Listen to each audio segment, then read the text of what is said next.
Yeah, yeah, yeah, yeah.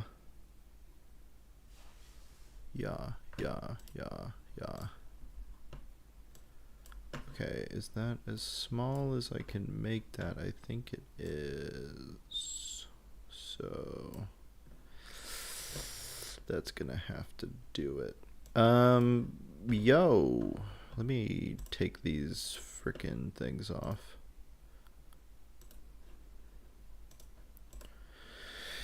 Let me take my cans off. Cans are what we call it in the biz. You know, the biz. Make sure I got my water here. People, what is going on? This is number 8 in this series that we're calling What You Readin' For? And What You Readin' For anybody who hasn't joined us before, is a broadcast where I talk about a book that I've read. That's basically the summary of the show. I appreciate you for watching. First things first, before we go any further, if you like me doing these things, like the stream, if you have thoughts that you'd like to post on this week's book, please comment down below. If you want to see more of my live streams, make sure you subscribe. You can also follow me on Twitch. Did you know that I have a Twitch channel? Twitch.tv/Drognath. Sometimes I play video games over there. I just started playing Road Warden, which I played a little bit of yesterday. It was very, very cool. So check me out over there. And then Blue Sky. You can go to Blue Sky, search up Drognath. You can go to TikTok, search up Drognath, and all those things will be there. So that's just about it. Sorry, one second. Okay.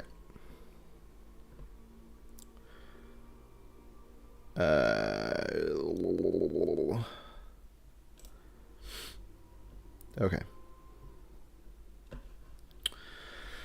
So, this week on the show, we are talking about none other than Dracula by Bram Stoker. I have this beautiful, vaguely reminiscent of cyberpunk style copy of the book, gifted to me by my lovely, lovely girlfriend. So this episode is going to be a little bit different in that I actually took notes about this book as I was reading it. This is the first book of its kind where I'm actually like documenting things that I'm thinking about as I'm reading the book. And who knows if they'll be interesting, and who knows if anybody will find it relevant, but I do enjoy kind of notating little things that I notice about books here and there, just to kind of give me a little bit of inspiration for these episodes. Because without that, these turn into rambly messes, and they still might be those.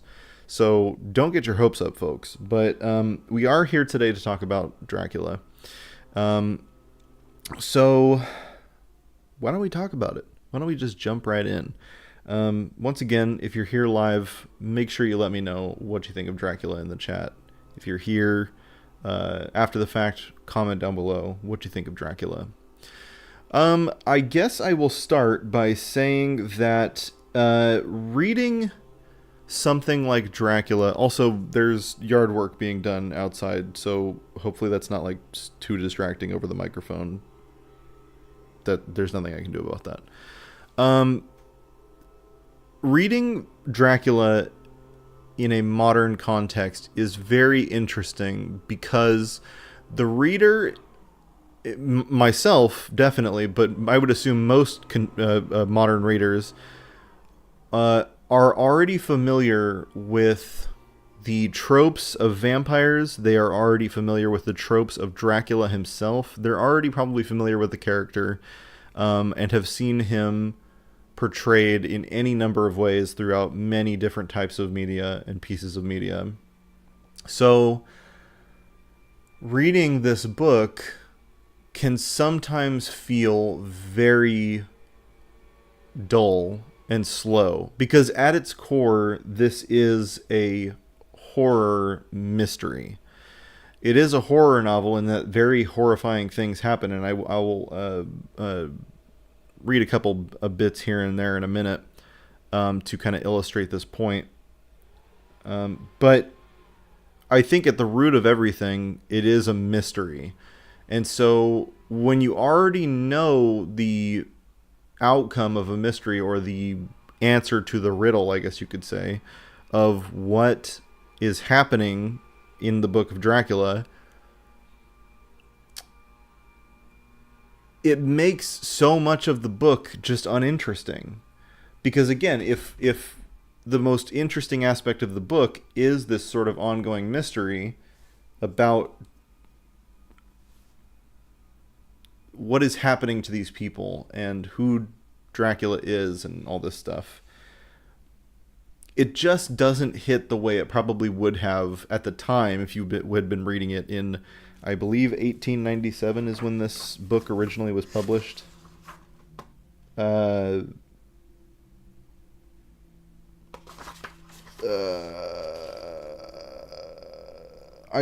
1897. And then this pressing, or this printing, is obviously much newer. So, although I did really like it, and I did find it genuinely scary, which is what I was hoping for and expected,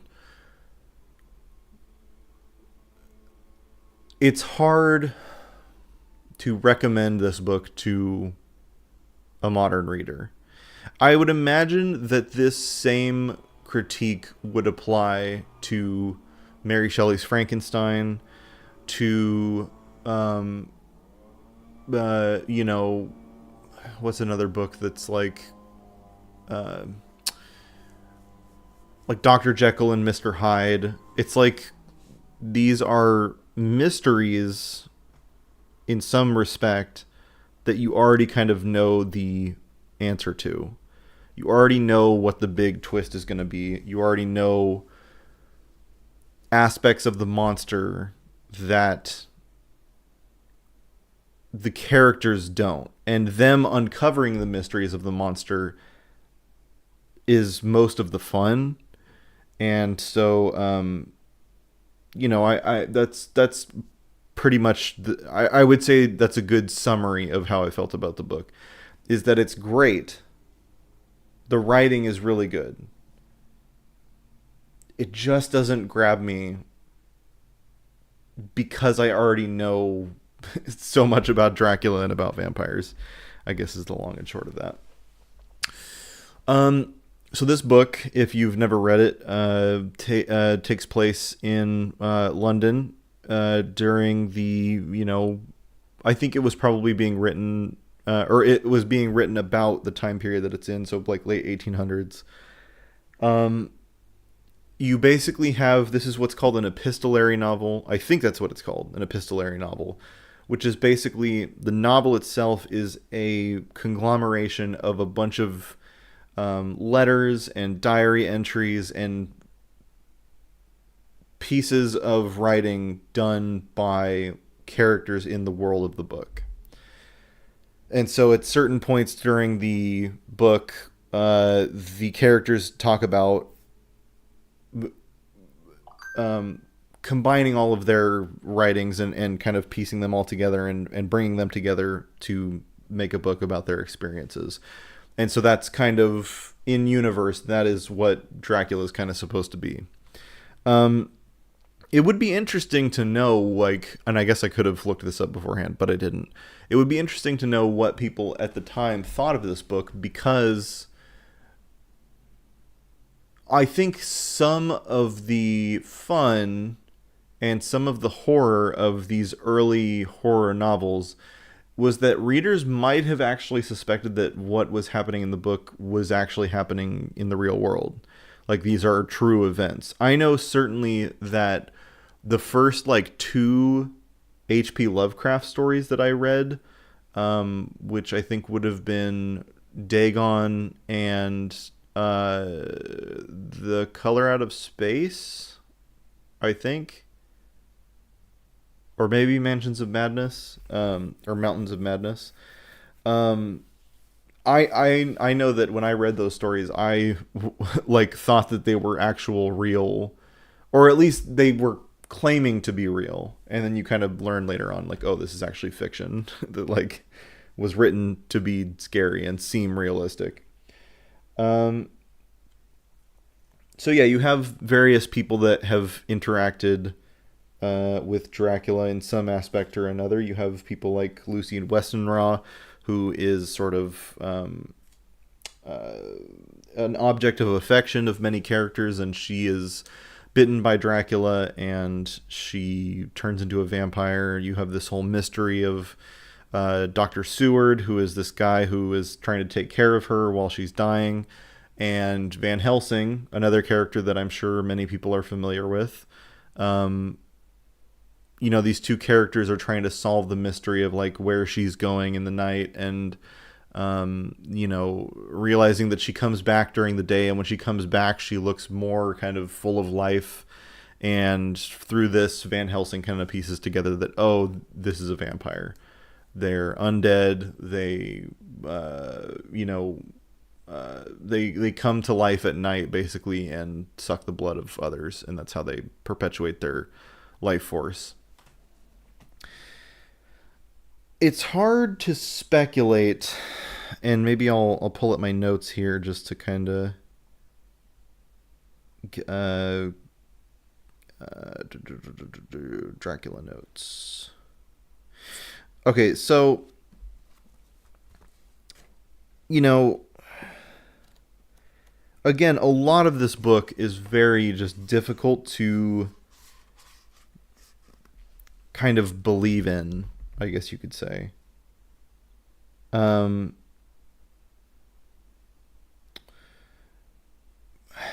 it's hard to set aside the legacy of Dracula, you know.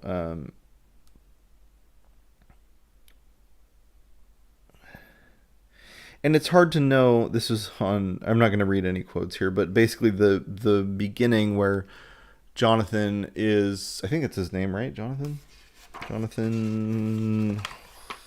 Harker.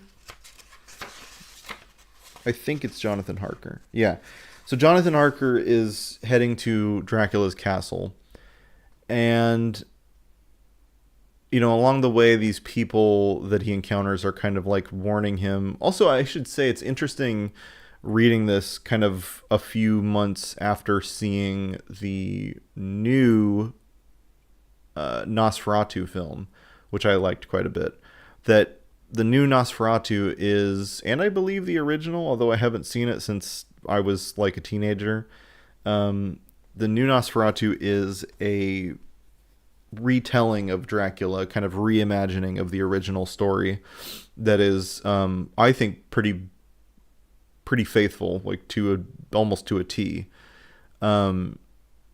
He the Robert Eggers, the guy who made the film, followed pretty closely to the actual source material. But so Jonathan Harker is heading to Dracula's castle. He is kind of being beguiled by these locals who are like handing him crosses and garlic and stuff. And you kind of start to, as a reader in the modern era, just start to be like, yeah, Dracula. It's Dracula. It's a fucking vampire. Like, and it starts to lose credibility in some way, viewing it through a modern lens. And I don't know how to come to grips with that.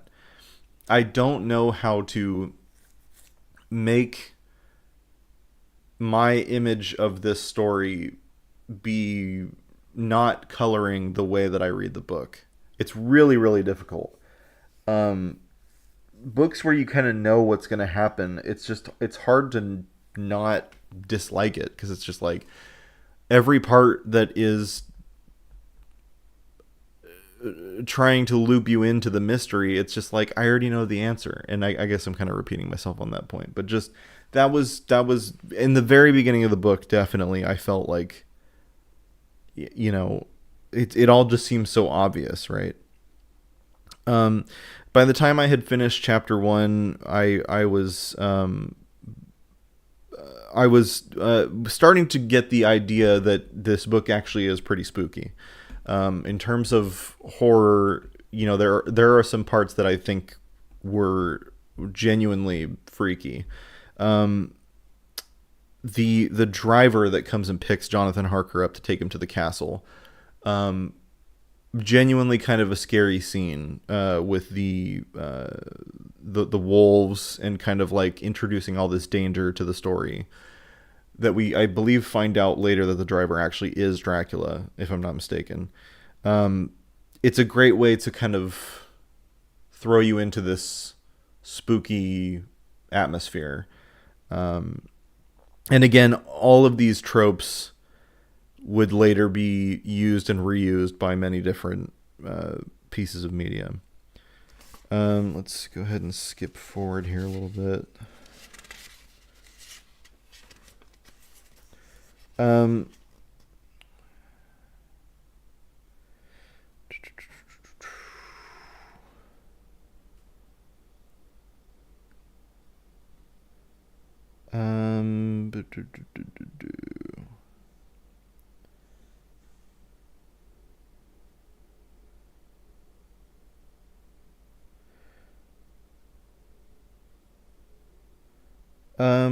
Hmm.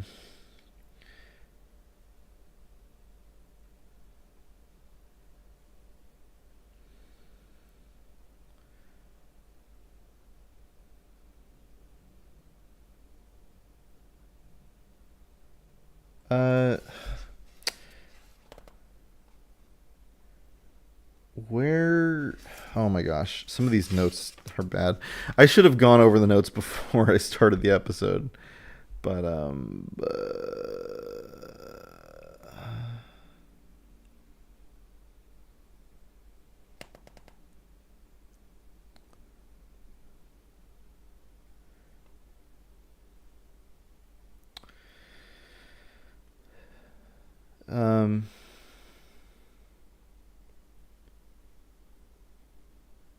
My God, I know this is probably riveting radio to listen to.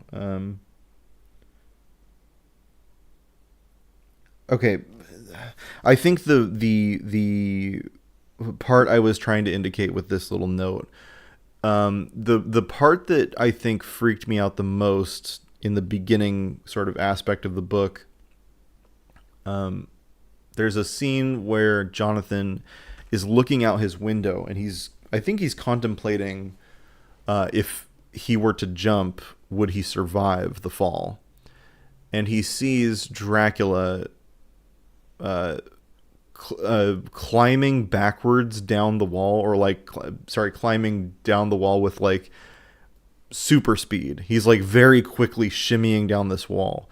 And I remember reading that and my heart started beating kind of fast, because I was like, that is so freaky. The thought of this like old man, performing these crazy feats. And again, as a mystery, it definitely starts to ignite like, what is going on here, dude? It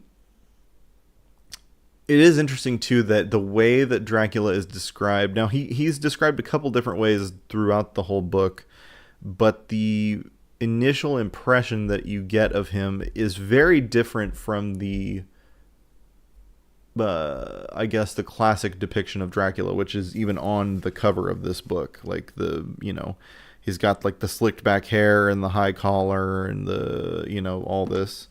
But Dracula at the very beginning is described as like an old man with a mustache and big bushy eyebrows, and kind of a weirdly childlike curiosity, I guess you could say. Now you come to find out that Dracula's curiosity about London and about Londoners and just that culture is largely to do with the fact that he plans to come to London and sort of like take it over, basically, through turning everybody into vampires. And so he is like kind of trying to learn as much as he can through either books or through Jonathan, and his curiosity.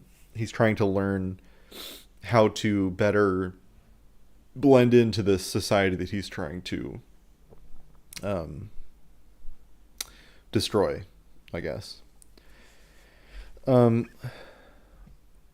let's take a look at our other notes here. Um, around like 50 pages in, I made a note talking about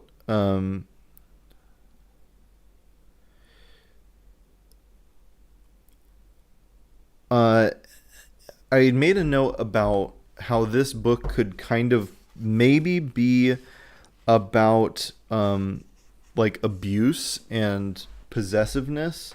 I don't know if I fully agree with that being a major theme for the full book, but in the beginning, this pseudo prison that Jonathan has been locked in, which is Dracula's castle. At a certain point, Jonathan becomes aware that he's not going to leave the castle. It, in some ways, reminds one of a kind of abusive, possessive, gaslighting partner, uh, in certain ways, where Dracula, every time he comes around, is outwardly kind of gregarious, I guess might be the right word. He's friendly. He is catering to the whims of his guest and all this, while insidiously kind of sucking the life force from him and not letting him leave. And so it's hard not to draw parallels between that and sort of a modern relationship dynamic, where, you know, you have people that sort of will do screwed up things and like literally like not let their spouse or partner leave the house, but then outwardly kind of act like everything's fine, especially to strangers and stuff, acting as though everything's hunky-dory. So I think, again, this might be modern lenses looking back on the past and seeing various aspects of it that mirror our own reality.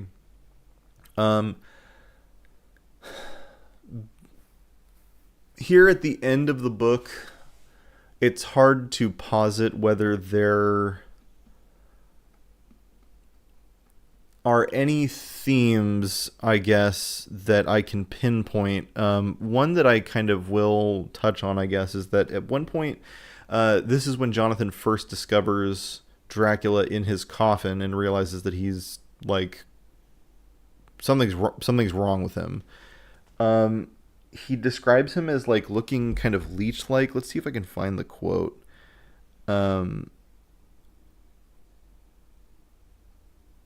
67.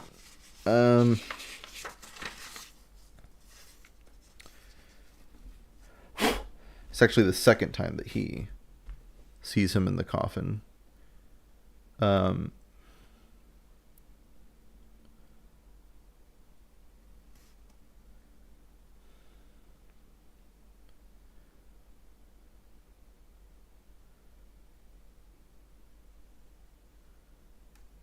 Do, do, do.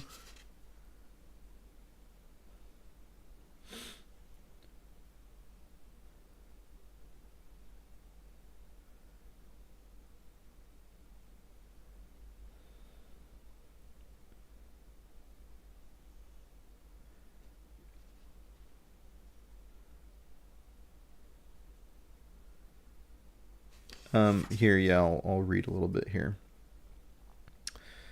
So this is Jonathan describing Dracula during seeing him, or I guess he's writing about it afterwards, but this is him seeing Dracula in his coffin for the second time. There lay the Count, but looking as if his youth had been half renewed, for the white hair and mustache were changed to dark iron gray. The cheeks were fuller, and the white skin seemed ruby red underneath.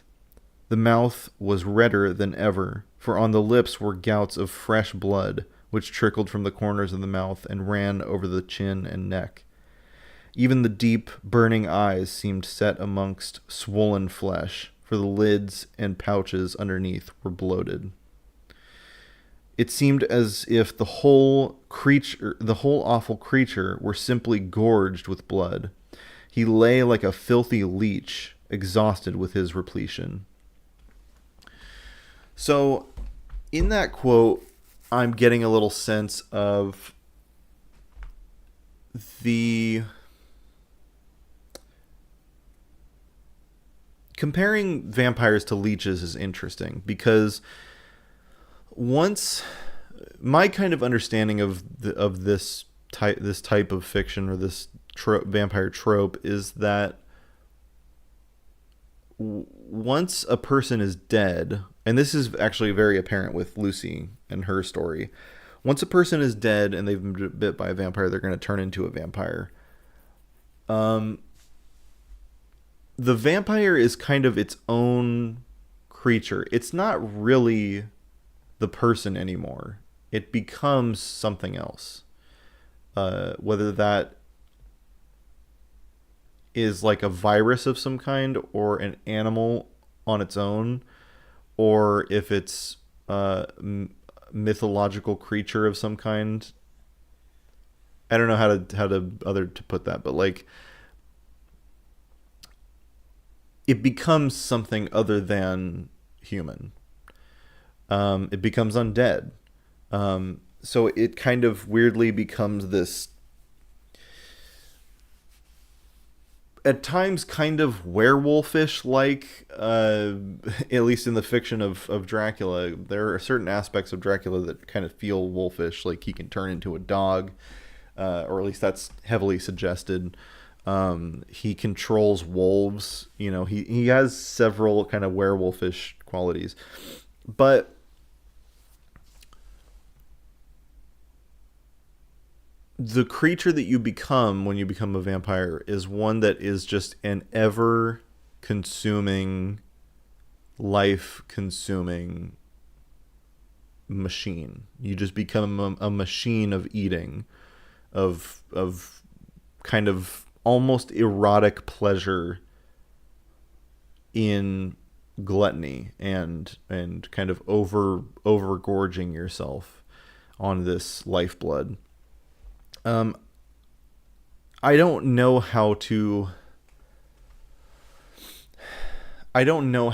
express it other than that. It feels sexual. It feels weirdly, talking about it being engorged, and how he looks kind of youthful and lustful. It feels hard to interpret it any other way than like, this is a sexual connotation. And so, and much of the novel is concerned with sort of people of the cross, people who believe in Christ, or are in that milieu at least, fighting Dracula, or trying to track him down, or fighting his minions, or, it's kind of reminiscent of an adventure story in that way. It's hard not to maybe draw some religious kind of themes from this. Basically, what I'm trying to get at is that it feels like the main theme of the book is chastity is good and sex is bad. Because the things that happen, Dracula has these brides, these like sexy ladies that are also vampires, and they're like eating babies and shit. the fact that they're described as attractive looking, and that vampires, when they feed, become more attractive. Um, it's hard not to make comparisons to sex. And so these people who are fighting against these creatures are religious. And so, in that way, in my opinion, I think the central metaphorical operating system of this book is to sort of steer clear of sins of the flesh, and to embrace, yeah, like chastity, I guess. Embrace purity through Christ. Um, do, do, do, do, do.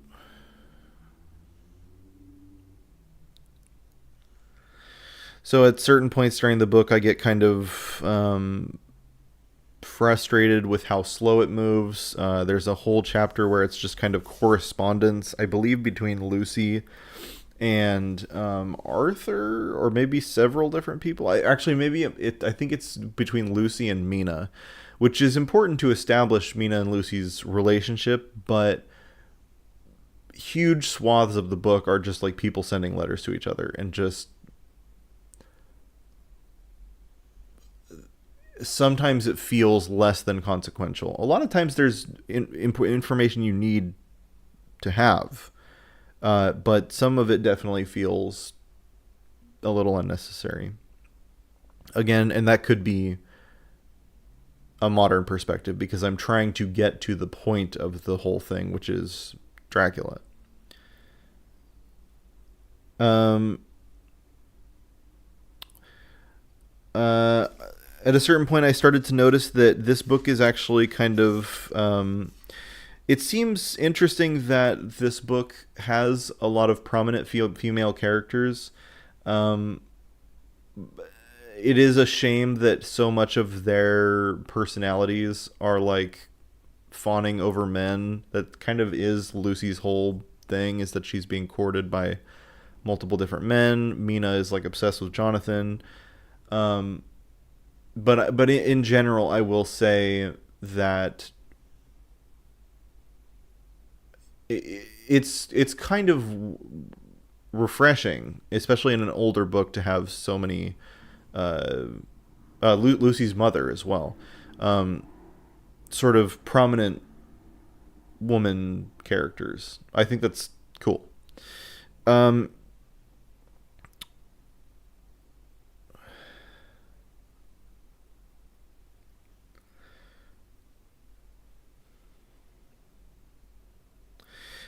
Here's a quote that I thought was pretty cool. There's this weird random character who's talking to Mina Murray, um, who's like some like sailor guy, and is he's talking about like the inevitability of death and stuff, and I thought this quote was kind of cool. There's something in the wind. Sorry, there's something in that wind and in the host beyond that sounds, and looks and tastes and smells like death. It's in the air. I feel it coming. Lord, make me answer cheerful when my call comes. I just thought it was kind of badass, and like a interesting way to look at death.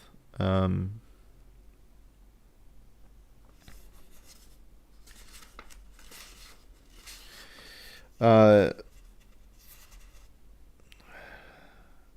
there's a description of a storm that hits the beach near London, or I think it's London, I believe.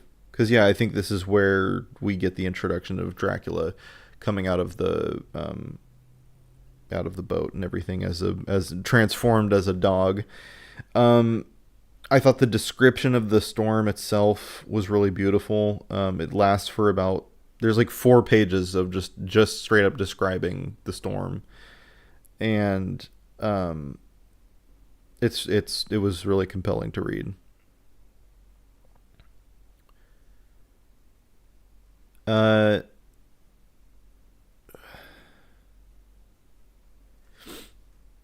yeah. Um, Van Helsing as a character, great. Love him. He's awesome. He's appropriately played by Willem Dafoe in the Nosferatu, the most recent Nosferatu film. Uh, Really great character, an all timer for sure. He's just a kind of quirky dude, but also really intelligent and really kind of emotionally intelligent.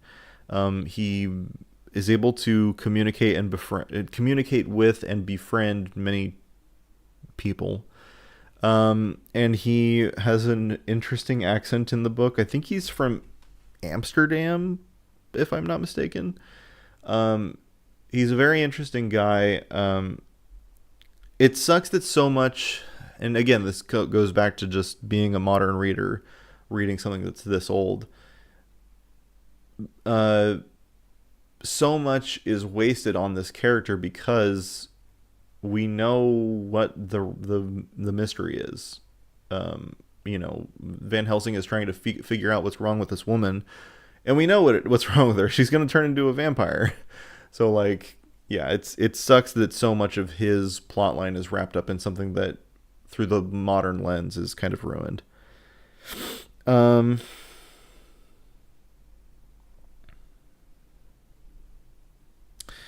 I thought a lot about a lot of the stuff about transferring blood to Lucy was interesting. That the fact that so many of them are willing to um, put themselves at risk, I guess, to a certain extent, to help this woman. I think it's really noble. Uh, they fight so hard to save her, and it actually is kind of heart wrenching when she eventually passes, which all makes her rebirth kind of all the more horrifying.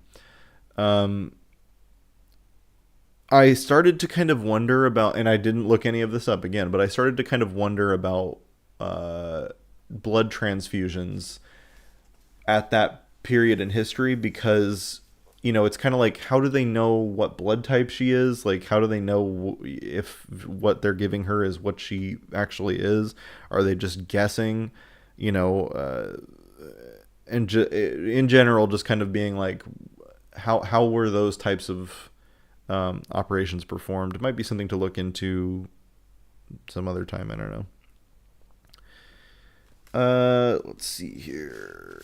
Skipping ahead a little bit. This is several hundred pages later.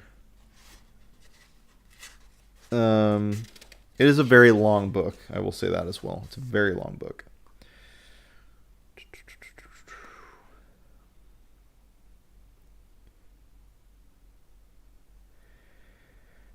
Um,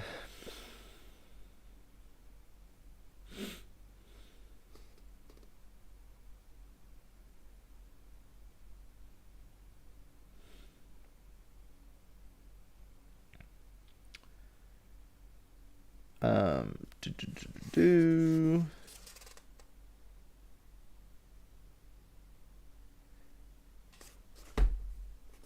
Sorry, I'm just trying to figure out.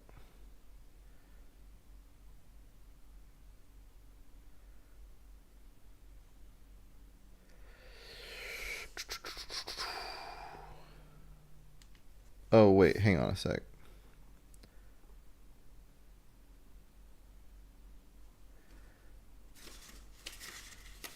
Okay, there's one more thing I want to read from the book because I thought it was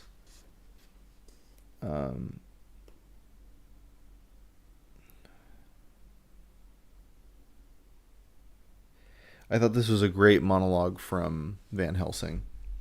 Um, an interesting monologue on laughter and how it corresponds with sadness and stuff like that. 1 second, I'll read it. This is on page 234.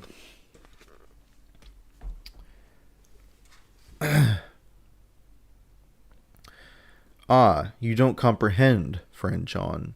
Do not think that I am not sad, though I laugh. See, I have cried even when the laugh did choke me. But no more think that I am all sorry when I cry. For the laugh he come just the same. Keep it always with you that laughter who knock at your door and say, "May I come in?" is not the true laughter. No, he is a king, and he come when and how he like. He ask no person, he choose no time of suitability. He say, I am here. Behold, in example I grieve my heart out for that so sweet young girl. I give my blood for her, though I am old and worn. I give my time, my skill, my sleep. I let my other sufferers want that so she may have all. And yet I can laugh at her very grave. Laugh when the clay from the spade of the sexton drop upon her coffin and say thud, thud to my heart, till it send back the blood from my cheek. My heart bleed for that poor boy, that dear boy, so of the age of mine own boy, had I been so blessed that he live, and with his hair and eyes the same. There, you know now why I love him so. And yet when he say things that touch my husband heart to the quick, and make my father heart yearn to him as to no other man, not even to you, friend John, for we are more level in experiences than father and son. Yet even at such a moment King Laugh he come to me and shout and bellow in my ear, here I am, till the blood come dance back and bring some of the sunshine that he carry with him to my cheek.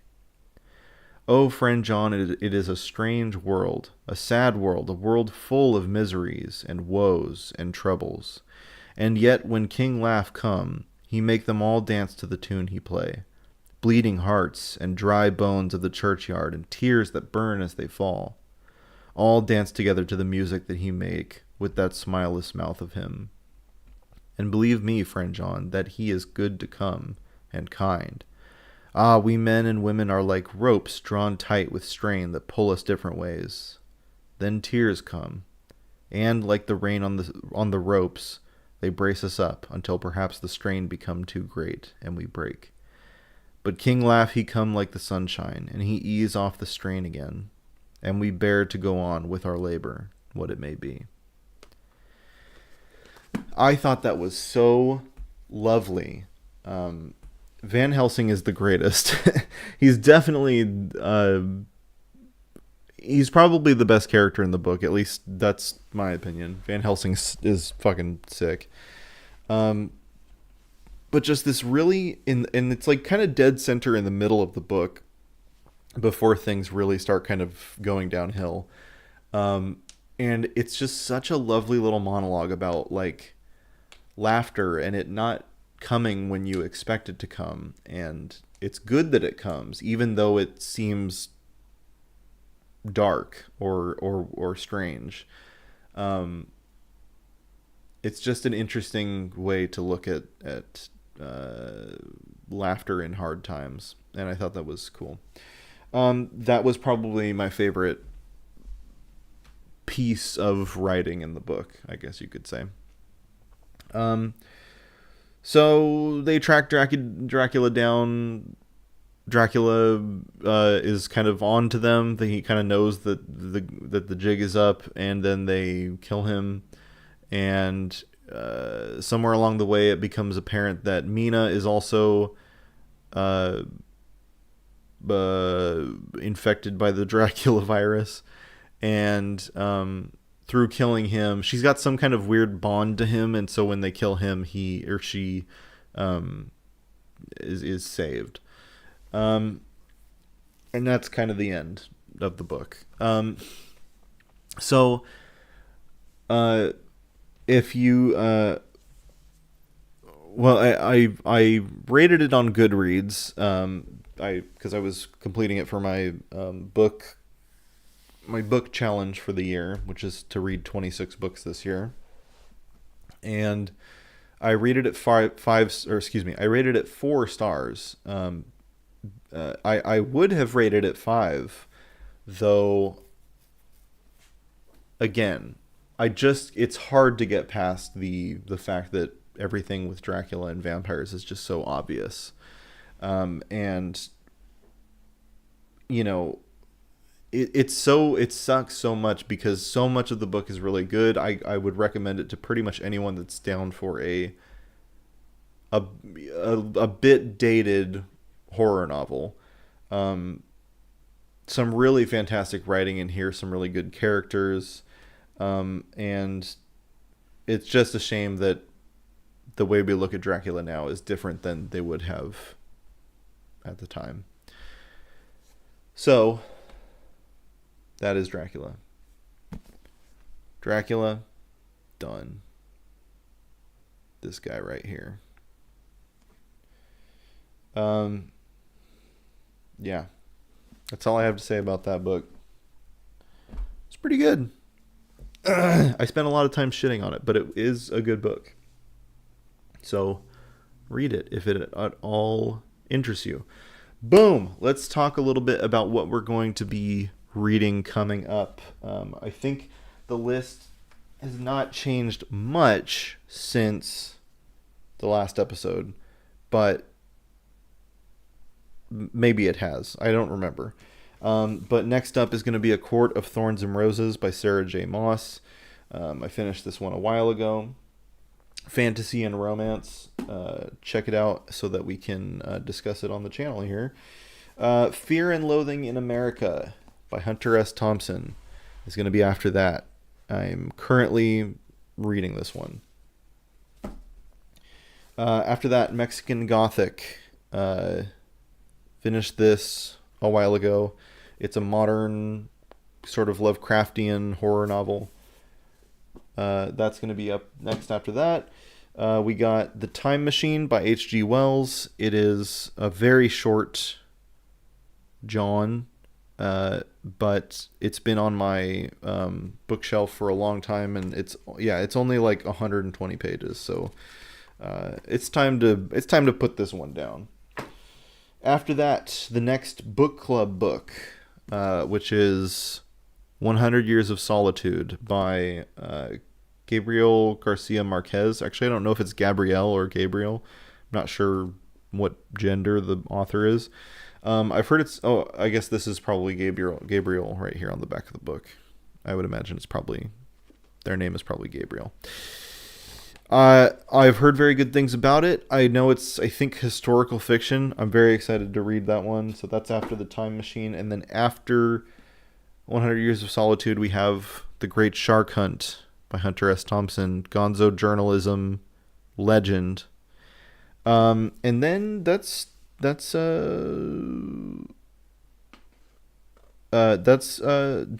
all we got for now. And then probably sometime in the next couple days, I'll find out what the book club after 100 Years of Solitude is, and I'll let you guys know, possibly on the next episode, of what you're reading for. Thank you guys so much for watching. I appreciate it. Let me just quickly check.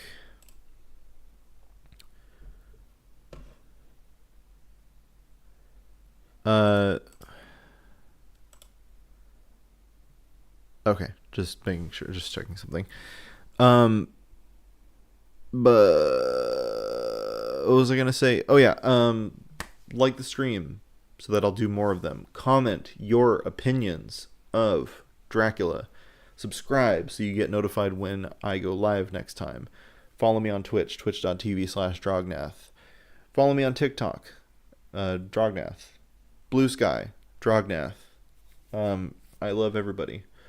Hopefully you are all having an excellent day, and we'll see you next time.